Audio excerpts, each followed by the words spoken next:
miss you. Baby, I miss you. No, no, no, no, no. I do something wrong. Yeah.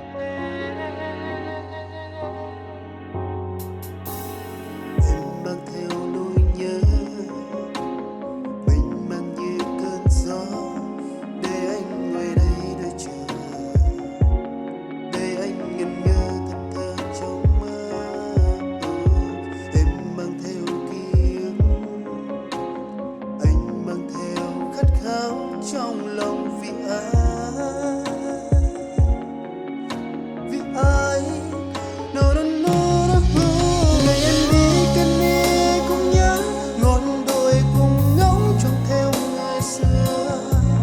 Nụ bờ lắng sẽ trên mái tóc, lời thề thủy chung cùng anh.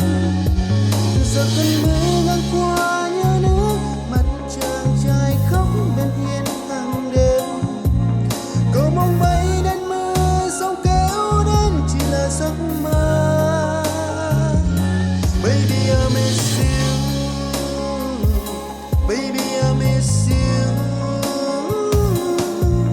No, no, no, no, no.